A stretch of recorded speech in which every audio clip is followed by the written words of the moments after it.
주시기 바랍니다. 네, 먼저 5분의 진술인들께서 예리하고 또 좋은 의견 말씀 주셔서 이번 예산 심사에 큰 도움이 될 거라고 생각합니다. 오늘 참석해 주셔서 진심으로 감사드리고요. 몇 가지 의견도 있고 질문도 있습니다. 질의 시간이 한정된 관계로 먼저 의견과 질문을 쭉 말씀드리고 나중에 답변을 드리면 어떨까 하는데요. 일단 이태석 연구위원님께 질문 드리는 건데, 김대종 교수님께서 진술해 주신 내용, 이 자료집 7페이지에 보면 물가 상승률이 2% 수준, 그리고 최저임금 상승률이 2%대이기 때문에 국가 예산 증가율도 그에 맞춰서 2% 정도로 균형을 유지해야 된다. 그런 원칙을 확립해야 된다.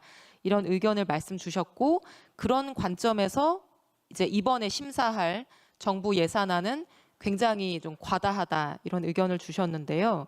근데 사실 이게 굉장히 현실적으로는 좀 현실과 동떨어진 의견일 수도 있겠다는 생각이 들어서 제 질문을 드리고 싶은데, 이제 통상 이게 확장 재정이냐 이런 기준을 얘기할 때 여러 가지 기준으로 경제학자분들이 말씀하시는 거를 들었는데, 뭐 명목 경제 성장률과 비교한다거나 이렇게 다양한 그 비교들이 있는 것 같습니다. 그런데 물가 상승률에 맞춰야 된다라고 하는 것은 이게 예산이라는 게 단순히 물가 상승됐으니까 가격 변화됐다 그것만 반영하는 게 아니라 인구 구조의 변화로 인한 의무 지출 증가라거나 이런 것들이 모두 고려돼서 이제 지출이 짜여지는 것이고, 또 이런 의무 지출 증가나 인구 구조 반영뿐만 아니라 예컨대 뭐 팬데믹 같은 대형 재난이라거나 또는 뭐 경제 성장률 침체된 것을 제고할 목적, 경기 진작 목적, 이런 경제 상황에 대한 대응 목적에서 모든 전 세계 국가들이 이 재정을 확장하기도 하고 긴축하기도 하고 이 재정 전략을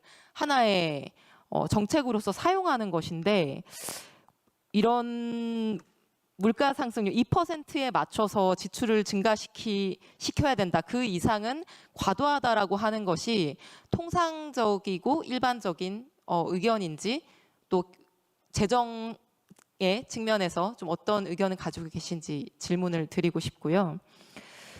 그 두 번째는 앞서서 양준모 교수님께서는 세수가 격감할 것이다. 이제 관세 상황만 가지고도 5조 원 정도가 줄어들 것이다라는 내용이 32쪽에 있었고, 조영철 교수님께서는 반대로 초과 세수가 상당히 발생할 수 있다 이런 좀 상반된 의견을 주시기도 했는데요.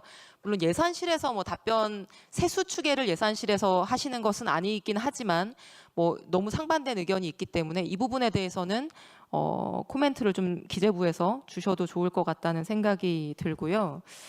또 이 두 가지는 질문인데 한 가지 좀 의견을 말씀드리자면은, 앞서서 존경한 양준모 교수님께서 그 통화 스와프 제한만으로 이 논의만으로도 0.2%포인트의 물가 상승 요인이 발생하고 내수 감소가 유발되고 세수도 덜 거칠 것으로 보인다.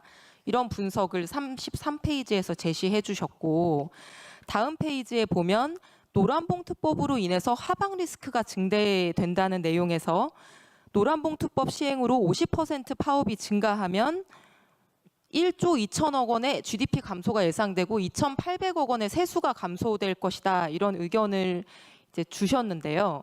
사실 이제 오늘 이 공청회 경제학자분들을 이제 귀한 분들을 어렵게 시간을 내서 모신 것은 좀 경제학적 분석에 기반한 의견을 듣기 위함인데, 사실 근거를 좀 알기 어려운 내용들인 것 같아서 이게 공감을 좀 어렵게 하는 부분도 존재하는 것 같습니다.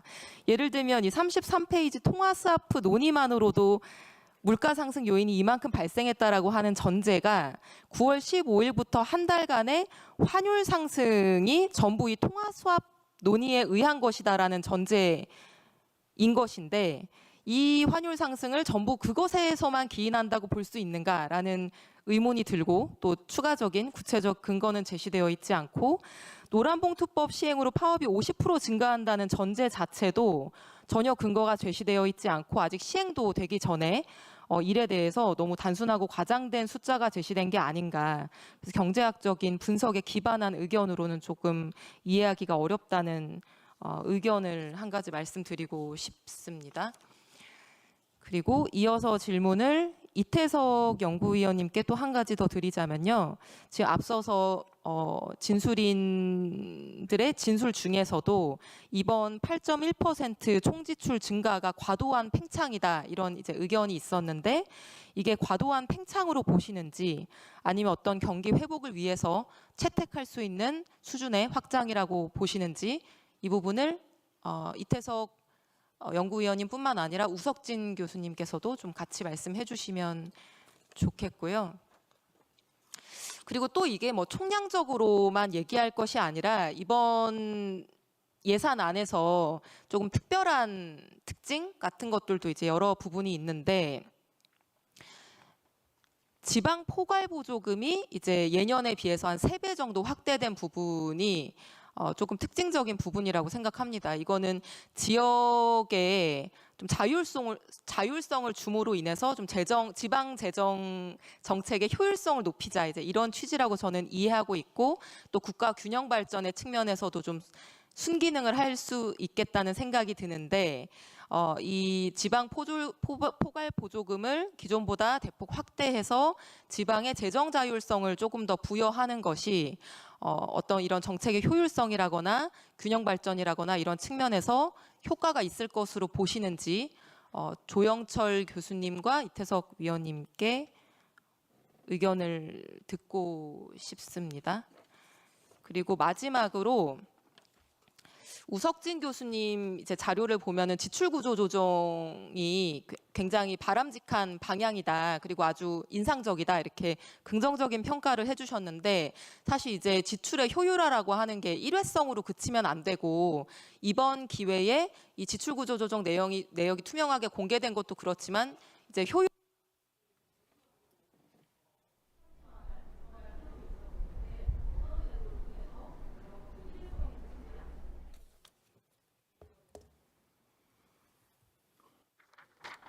예, 사회자가 잠깐 개입을 좀 해야 될 것 같습니다. 질문을 지금 우리 답변을 해주셔야 될 분이 김대종, 양준무 교수님, 김대중 교수님 지금 다 해주셔야 되는 거잖아요, 그죠? 그 기획재정부까지. 그래서 시간을 조금 좀 요약해서 다 질문이 나왔기 때문에 해당되시는 분은 우리 김대중 교수님부터. 아, 그랬나요? 아, 그럼 김대중 교수님 제외한 그 이태석 우리 위원님 답변하고 나머지는 우석진 교수님, 조영춘 교수님, 기획재정부 그렇게 답하면 되겠죠? 네, 그렇게 부탁드립니다. 예, 질문 감사드립니다. 짧게 말씀드리면은 그 지출 증가율의 기조 판단은 저희가 지출과 수입을 다 같이 보죠. 그래서 순 지출 증가율을 보는 게 맞는데 지금 세입을 고정한 상태 내에서 지출 증가율을 고려합니다. 근데 저희가 기조 판단을 할 때 경기 변동에 대한 단기 대응의 필요성도 인정하기 때문에 아까 재정 주칙 얘기도 많이 나왔지만 우리가 수지 관리를 할 때 우리가 경기 조정 수지라든지 경기 조정 기간 내에서의 어떤 중기적인 수치를 많이 보죠. 그래서 우리가 지출 증가율이라든지 수지를 판단할 때는 경기 대응을 고려해서 우리가 5년 내지 3년의 기간에 어떤 경기 순환을 평균을 고려합니다. 그리고 저희가 경제 성장과 물가 상승이 동시에 고려되는 게 명목 경제 성장률이죠. 그래서 2% 물가 수준과 2% 경제 성장을 한다 그러면 4% 명목 증가율이기 때문에 저희가 중기적으로 3% 초중반의 명목 성장률이 예상되고 있기 때문에 중기적으로 3% 초중반의 지출 증가율이 저는 바람직하다고 봅니다. 다만 지출 증가율이라는 게 기저효과가 있기 때문에 초반에 재정 추가 확대된 상태 내에서는 약간 축소의 필요성도 인정이 되겠죠. 그래서 저는 2%는 좀 과도한 긴축이라고 보고 지금 두 번째 질문 8.1% 증가율은 아까 지금 조영철 교수님도 말씀하셨듯이 추경 대비로는 3%거든요. 그래서 추경 대비 본 예산 대비가 근데 둘 다 인정이 됩니다. 인정이 되는데 그걸 둘 다 동시에 봐야겠죠. 그래서 8.1%는 좀 과도하고 3.1%를 우리가 추경만 가지고 고려하기에는 좀 어폐가 있기 때문에 저는 충분한 규모의 확장이라고 봅니다. 충분한 규모의 확장이라고 보는 이유는 본예산 대비로 평가했을 때는 충분하다고 볼 수가 있고요. 하지만은 추경 대비로서는 평가할 때는 조금 레저베이션이 있다라고 볼 수가 있겠습니다. 마지막으로 지방 포괄 보조금 관련돼서는 자율성이라든지 어떤 칸막이를 제거하는 거 상당히 중요하죠. 그래서 지방 포괄 보조금을 통해서 지방의 선택권을 준다는 거는 상당히 저는 긍정적으로 보는데, 다만 저희가 이제 권한을 주면은 책임성도 물어야겠죠. 그래서 포괄 보조금을 해가지고 지방의 선택권을 준다 그러면은 지방의회라든지 국회 지금 지역구에 계신 그 분들께서 지방 정부가 어떻게 잘 활용하는가에 대해서 면밀히 검토한 후에 피드백을 줘야지만이 우리가 그 권한에 따른 책임성 확보가 필요할 수 있다고 생각합니다. 네, 이상입니다. 예. 먼저 그 8% 증가를 먼저 말씀드려 보면은 저희가 이제 그 재정과 충격 지수라는 걸 쓰게 되는데, 형식적으로 보면은 우리가 8.1% 증가해서 약간 확정적으로 보이지만은 내용적으로 보면은 상당히 중립적이고 일부 긴축적인 측면이 있다 이렇게 봐야 되고, 민주당 뭐 성향의 정부가 들어섰기 때문에 조금 더 확정적으로 가도 되지만은 지금 세입 여건이 감세가 우리가 생각했던 것보다 훨씬 더 많이 지금 돼 있는 상태고, 이게 중장기적으로 영향을 주기 때문에 더 확정적으로 가지 못한 것은 세입 여건 때문에 그런 것을 이렇게 봐야 될 것 같고요. 그리고 아까 그 내년도 세수 관련해서 질문을 아까 주셨는데, 저도 조영철 박사님 하신 것과 마찬가지로 내년에 초과 세수가 발생할 거라 보고 있습니다. 다만 규모가 한 5조에서 한 10조 정도, 그 정도가 좀 발생되지 않을까 그렇게 좀 예측을 하고 있고, 그 이유는 법인의 실적과 이제 법인의 실적이 좋으면 소득이나 소비도 다 좋아지거든요. 그래서 아마 그 정도 늘어날 거라 보고 있고, 지출 구조 조정은 아마 상시적 체계를 갖추기 위해서 아마 기재부도 좀 노력하고 있는 걸로 알고 있습니다. 다만 이제 그 27조 그 구조 조정 실적에 보면은 사실은 구조 조정이 아닌데, 그래서 사업이 완료되는 건데 마치 구조 조정이 된 걸로 하거나, 아니면은 뭐 그냥 사업은 그대로 있는데 그걸 합치거나 아니면 그걸 쪼개거나 이렇게 해서 실적이 좀 부풀린 부분이 좀 있거든요. 그래서 그런 것들 좀 반영해서 실질화시키면 좋을 것 같고, 저는 이제 뭐 기재부한테 주문을 하고 싶다면은 국민들이 좀 참여하는 그런 구조조정을 좀 진행하면 좋을 것 같습니다. 그래서 국민들이 볼 때는 눈에 딱 그 낭비가 보이는데, 저희가 서류나 데이터로만 볼 때는 안 보이는 것들이 많거든요. 그래서 국민들 좀 참여를 해서 좀 실질적인 체감을 할 수 있는 지출 구조조정 하면 좋겠다 이렇게 보고 있습니다.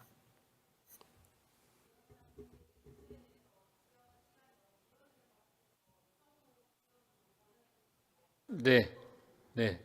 그럼 기획재정으로, 예, 예, 좋습니다.